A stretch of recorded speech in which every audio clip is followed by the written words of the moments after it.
The Tao that can be told is not the eternal Tao. The name that can be named is not the eternal name. The unnameable is the eternally real. Naming is the origin of all particular things. Free from desire, you realize the mystery. Caught in desire, you see only the manifestations. Yet mystery and manifestations arise from the same source. The source is called darkness. Darkness within darkness, the gateway to all understanding. The source is called darkness, darkness within darkness, the gateway to all understanding. So take a comfortable seat. I'm still letting some people into the room.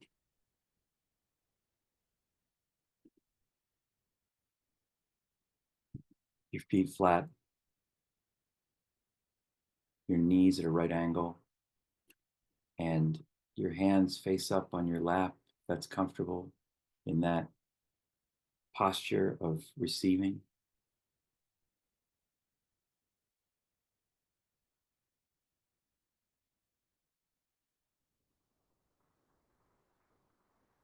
And then just falling into this moment.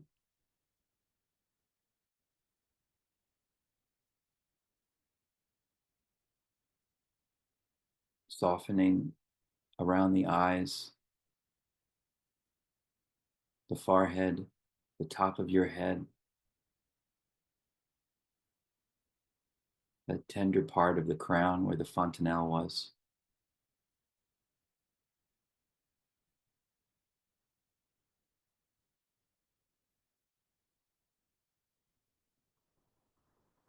Softening the muscles around the jaw and around the mouth.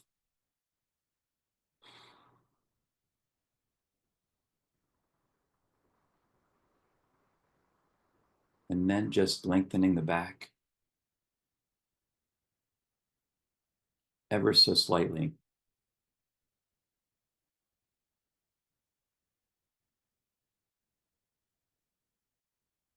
Straightening the neck by a millimeter.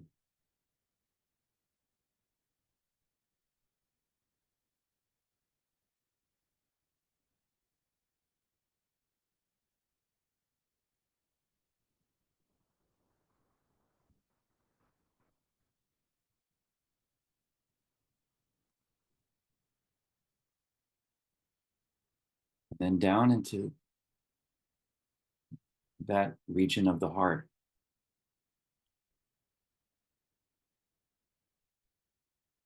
As we say, letting the guards go home, letting down the drawbridge, being open to what will happen.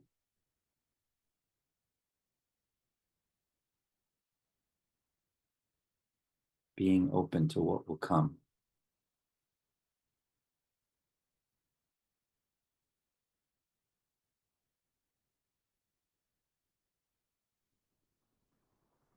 Letting the shoulders fall and softening the belly.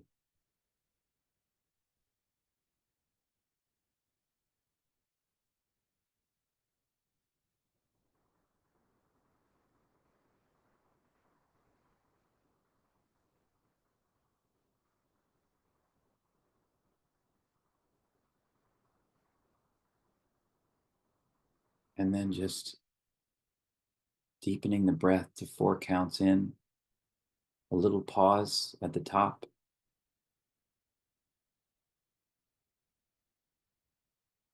And releasing to 5.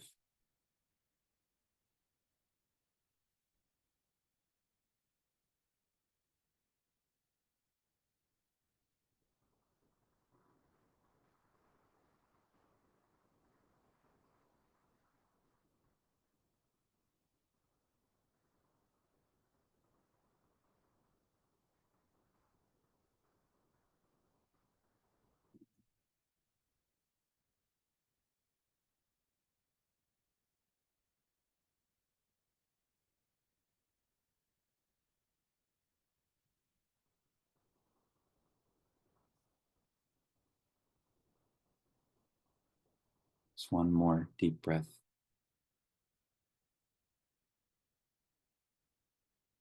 Releasing to 5.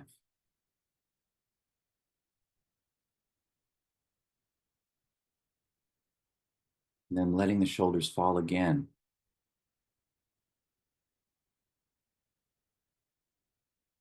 Letting the drawbridge down again.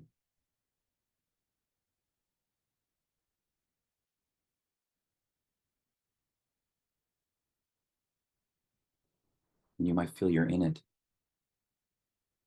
Where the walls widen and the ceiling rises higher. And the room becomes a cathedral, even for a split second. You get a glimpse of the Grail Castle.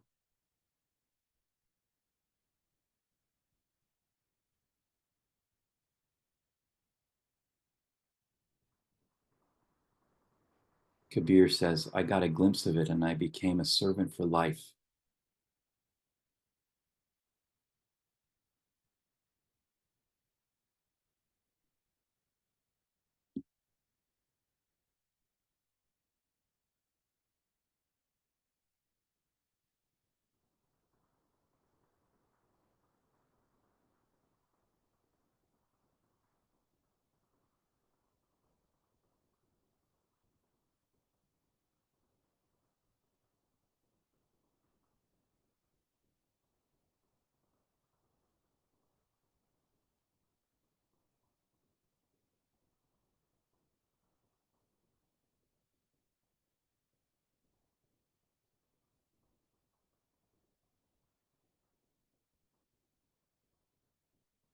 And as you're breathing, you might begin to feel that connection between the heart and the head that's mostly cut off as we fall into the world of the names of things.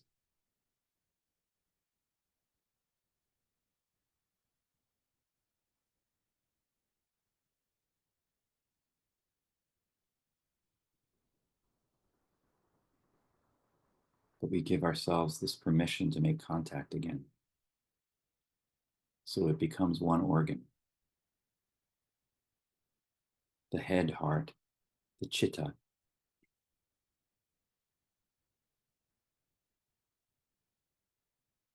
The heart, mind.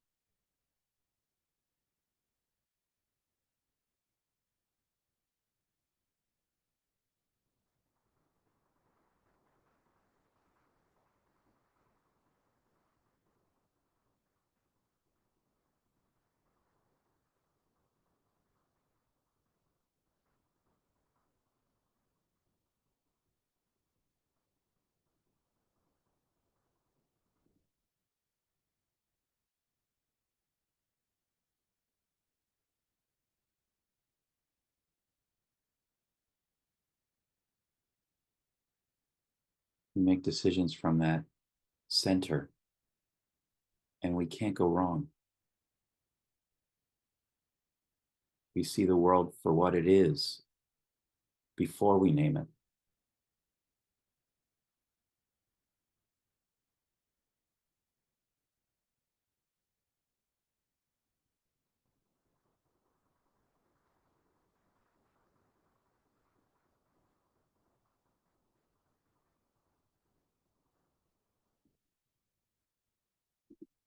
From the Tao Te Ching, and this is translated by Stephen Mitchell.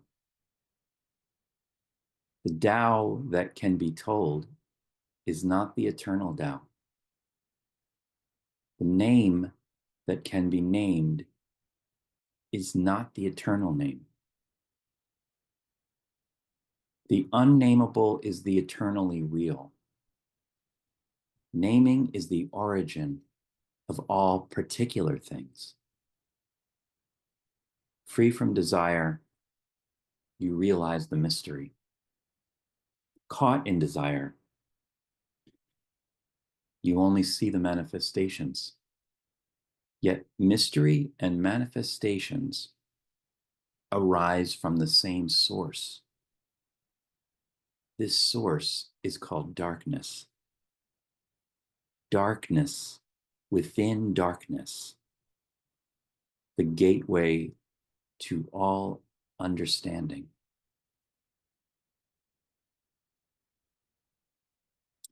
This poem goes deeper than mystery. You'd think that you can't go deeper than mystery. Mystery is the unknown, but it goes deeper than the unknown into a darkness within the darkness. What a way to begin the great poetry book of the 5th century BC by Lao Tsu, about whom we know nothing. Lao Tzu was also writing from that darkness within darkness. Stephen Mitchell says he might have been an archivist in a small, petty kingdom, he calls it, at the time. But no one really knows. And his name really just means the old master, or as Mitchell translates it, the old boy.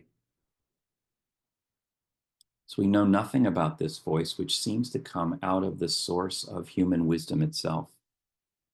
And it stayed.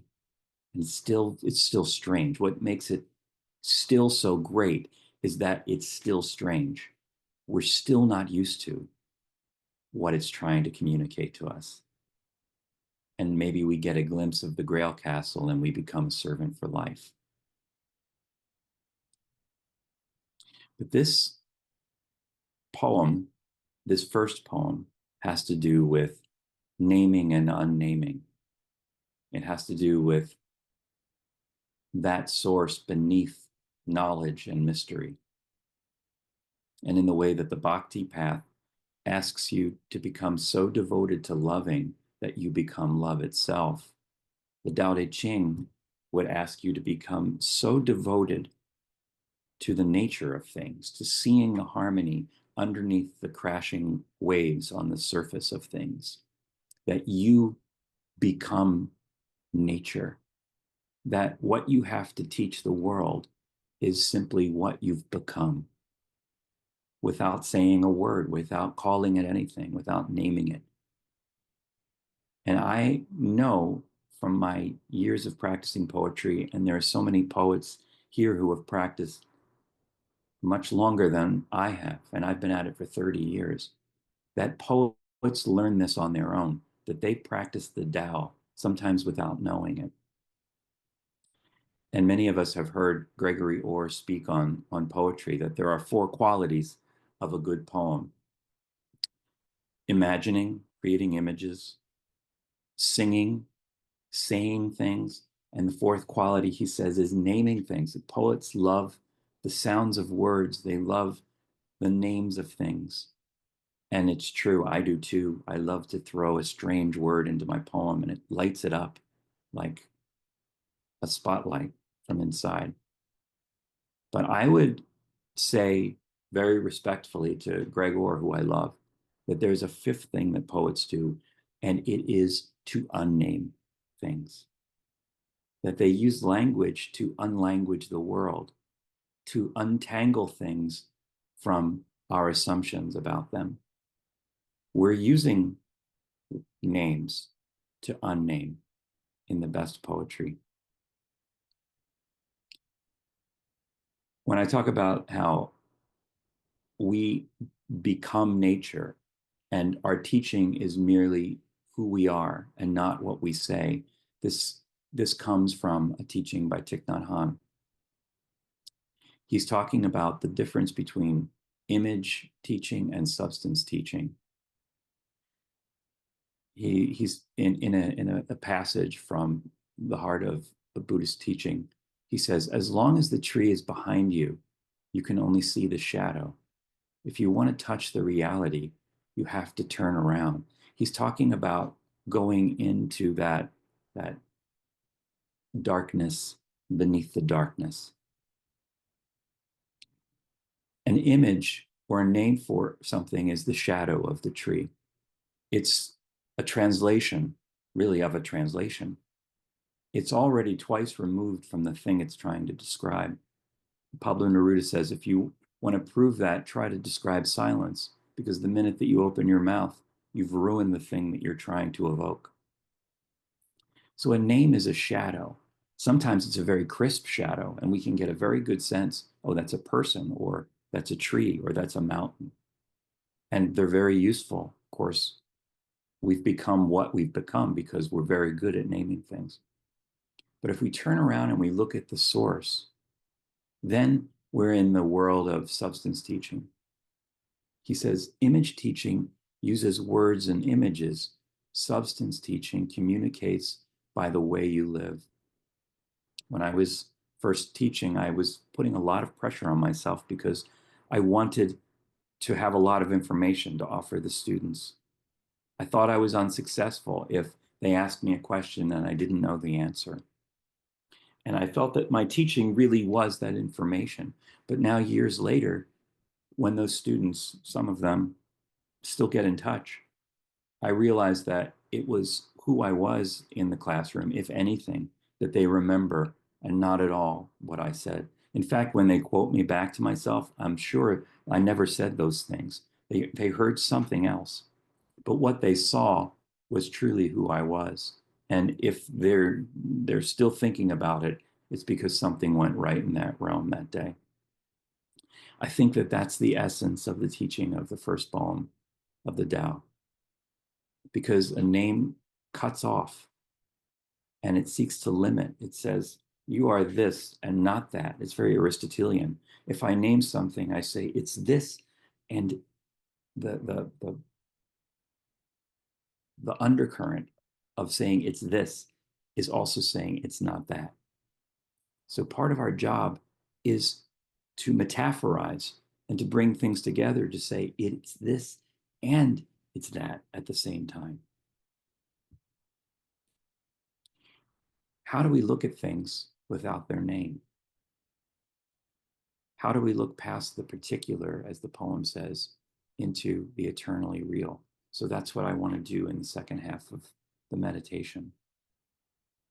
In our relationships to nature, we name and we capture.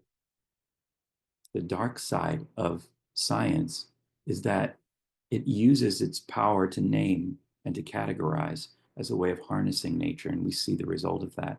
It idifies nature. But as we unname nature, you could say we set it free. So let's look deeply into these ways of unnaming. Just taking a comfortable seat.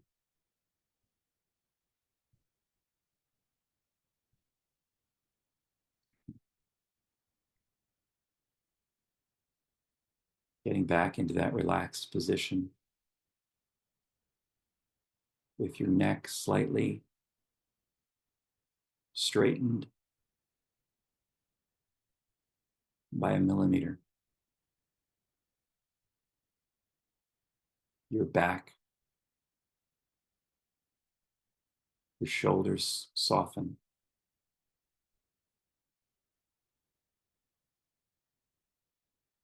The muscles of your face relaxed again.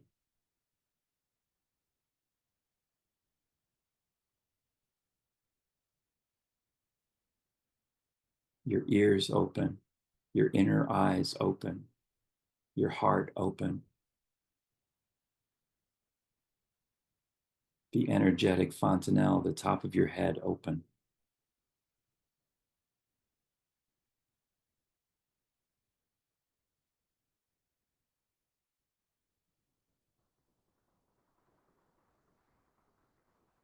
Walt Whitman would say, my name is Walt Whitman, but I'm not contained between my hat and my boots.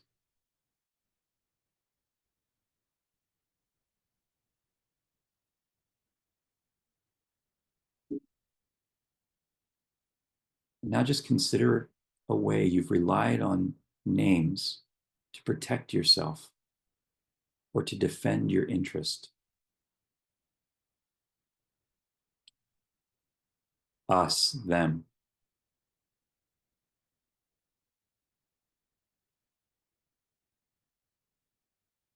In relationships, so quick to say always and never.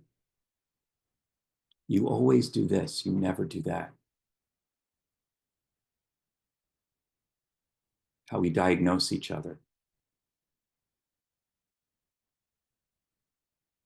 how we make assumptions,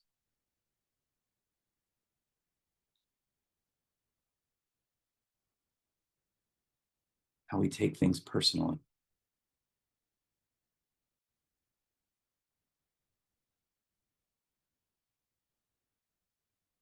Just think about how you have named a quality in yourself, how you call yourself a name. I have a temper. I'm impatient. I'm an anxious person. I'm weak.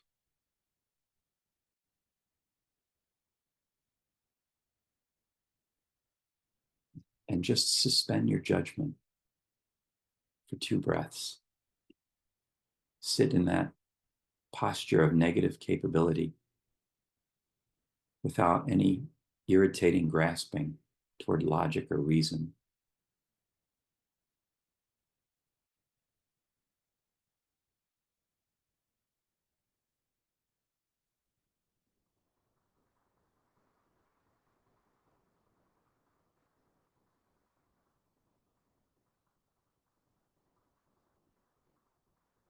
And now just look behind the shadow. Look at what is casting that shadow. And instead of an image or a name, is there a color for the quality from which that name has emanated?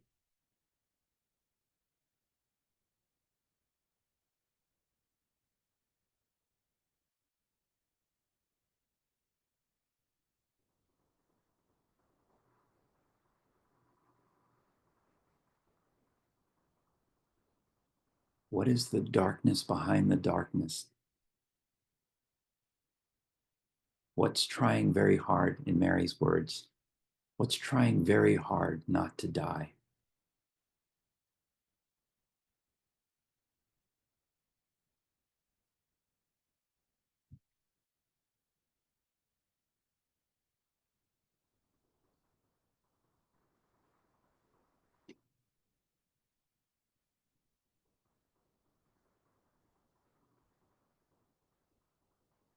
To see that with the eyes of love.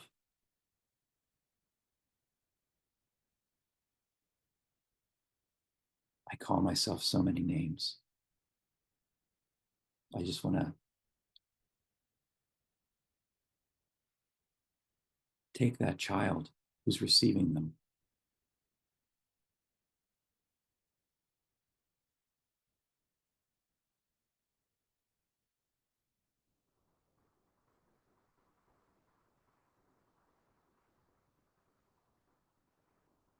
and say, names will never hurt you.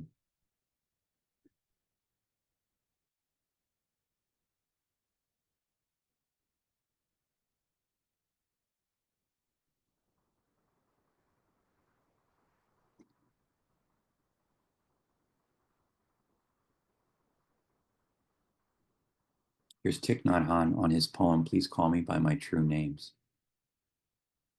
He's taking on the perspective of a pirate and a little girl and a group of refugees who are lost at sea. After a long meditation, I wrote this poem. In it, there are 3 people: the 12-year-old girl, the pirate, and me. Can we look at each other and recognize ourselves in each other? The title of the poem is Please Call Me by My True Names, because I have so many names. When I hear one of those names, I have to say yes. The other practice, rather than erasing names, is to say, I am the name of everything. That's what a poet does. Everything the poet describes is self-portrait. When I hear one of these names, I have to say, yes, that's me too. I'm the pirate. I'm the little girl. I'm the people on the boat. I'm the ocean.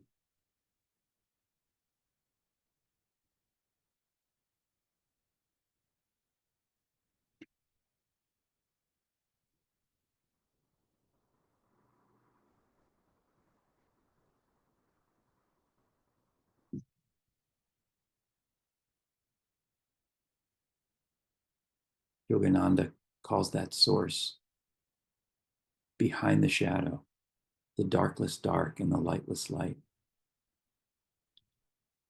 It's deeper than dark or light, which are also names for things.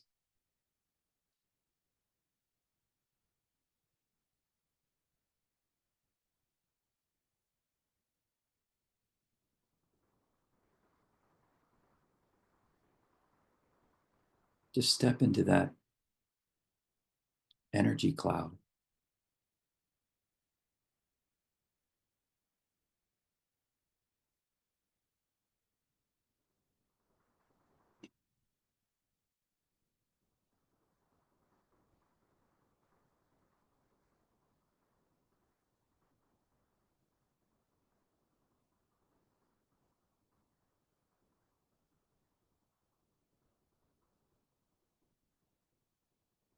What would happen if you gave it your love and not your names?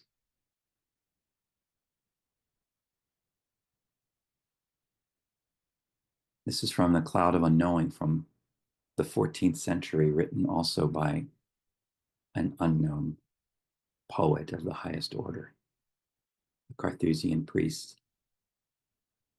It's about a practice that is very much like meditation. When you first begin, you find only darkness, and as it were, a cloud of unknowing.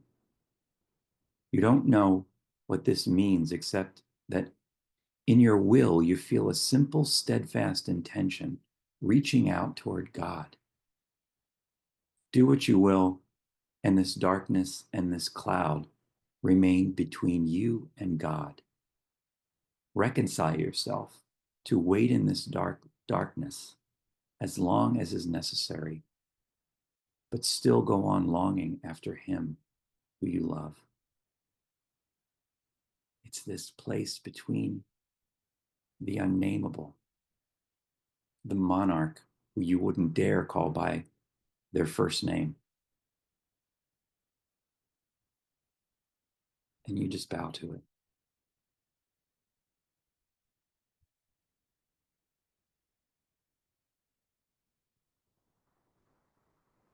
The Tao that can be told is not the eternal Tao. The name that can be named is not the eternal name. The unnameable is the eternally real. Naming is the origin of all particular things. Free from desire, you realize the mystery. Caught in desire, you see only the manifestations. Yet mystery and manifestations arise from the same source. This source is called darkness. Darkness within darkness, the gateway to all understanding.